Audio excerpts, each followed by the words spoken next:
Мало кто знает, но есть у меня одна такая категория видео, которая называется «Когда я уже устала из сеанса в сеанс повторять одно и то же».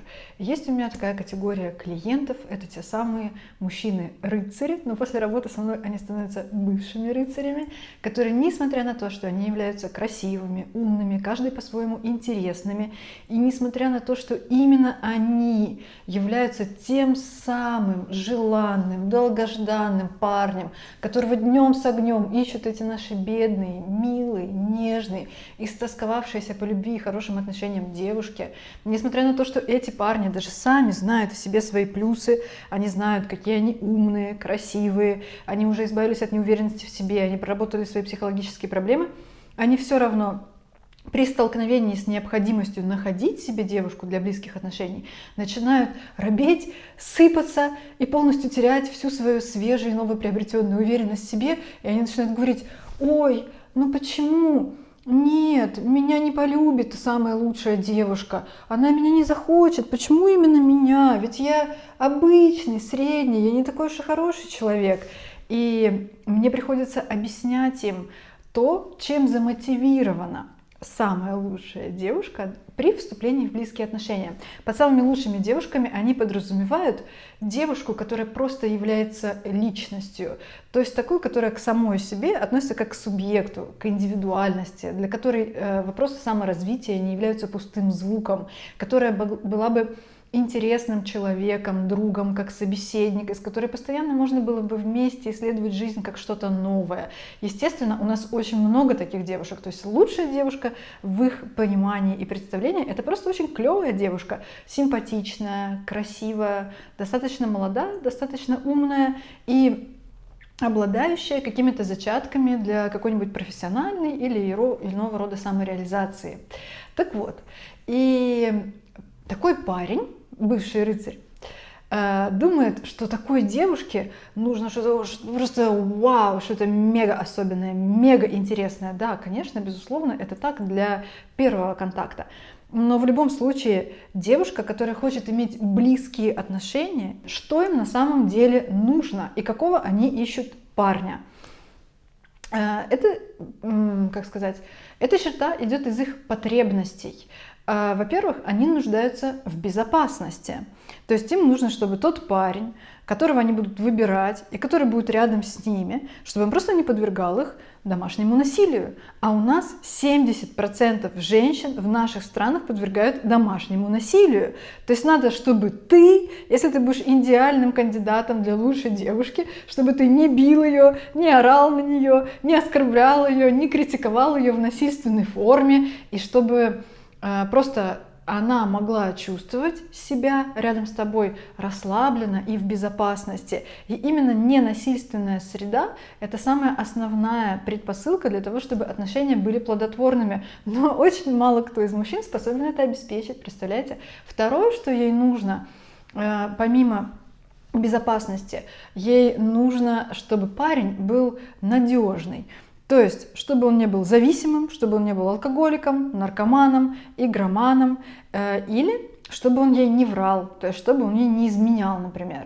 То есть, чтобы он был просто с ней честен, искренен и открыт. Еще очень важна третья потребность, чтобы он не подвергал ее пренебрежению.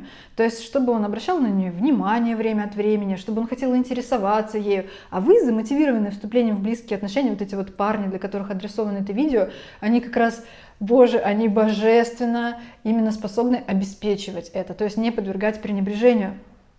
То есть вы хотите разговаривать с ней, узнавать ее, интересоваться ею, спрашивать, как у нее дела, хвалить ее, обнимать. Второе, что нужно учитывать, вам не стоит стремиться к идеальности, и вам не стоит вылущивать себя до блеска, просто натирать как пряник на продажу, для того, чтобы уже предстать во всеоружии перед своей избранной. Вот рыцарь, он характеризуется тем, да, что он эту девушку очень сильно боится, и он ее идеализирует, он ее воспринимает нереалистично, и он из-за этого хочет быть лучше, чем он есть на самом деле. И в итоге эти девушки, которые как раз себе хотят такого парня, они не могут его найти, потому что он скрывается от них из-за своей скромности. И вообще, чем более человек адекватный, да, наверняка вы неоднократно сами это замечали без всякого психотерапевтического образования, Чем более человек адекватный, тем более он скромный, самокритичный, тем более он склонен находить в себе какие-то недостатки, слабые особенности, нюансы и моменты. Но именно эти моменты ваши в данном случае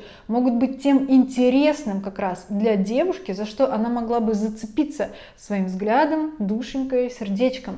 Потому что девушка, она тоже хочет же быть нужной для вас, она тоже хочет в чем-то способствовать вашему развитию, она тоже хочет быть для вас какой-то дамой, музой, вдохновительницей. И каждая девушка, она хочет воодушевлять и вдохновлять, и поэтому какой-нибудь легкий ваш изъян, какая-то небольшая шарахнутость, какая-то странноватость, которой, может быть, вы сами в себе стыдитесь, она как раз и может быть тем моментом привлекательности, который будет для вашей девушки тем самым индикатором того, что да, вот это мой вид сумасшествия.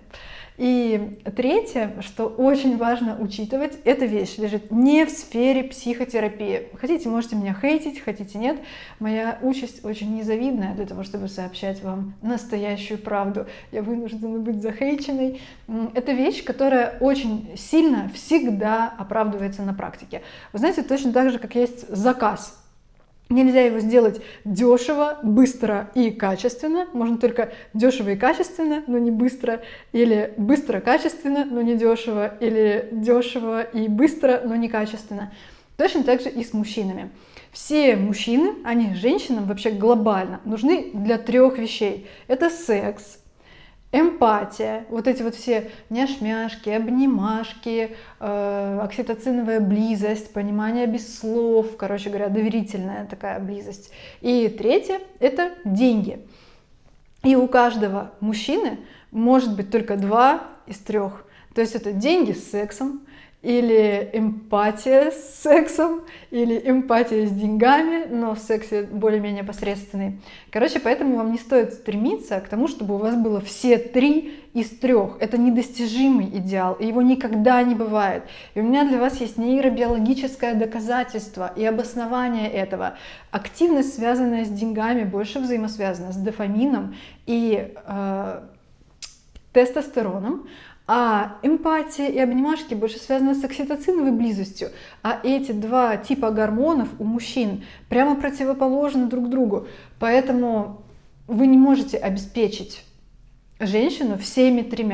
И выберите те 2, в которых вы действительно потенциально сильны, и знаете, что это ваши козыри. И знаете, что у любого мужчины вполне себе может быть слабое место. И это значит, что 2 из 3 это уже идеальный. Вот такие вот нехитрые лайфхаки. Так что не бойтесь, пробуйте.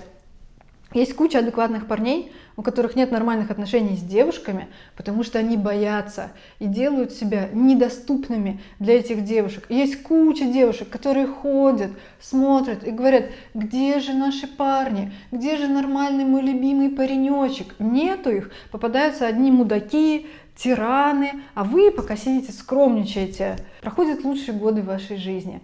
Так что подписывайтесь на мой канал, ставьте лайки, оставляйте комментарии, ждите моих новых видео из сферы взаимоотношений. А пока пользуйтесь этими бесплатными советами, которые стали уже проверенной информационной тенденцией. И будет вам счастье. Пока. Еще я хочу сказать спасибо большое всем моим патронам. За $1, за 5, за 10, за 50, за 150, неважно. Спасибо вам большое всем. Именно благодаря вам я продолжаю сохранять силы, бодрость и активность для того, чтобы работать дальше.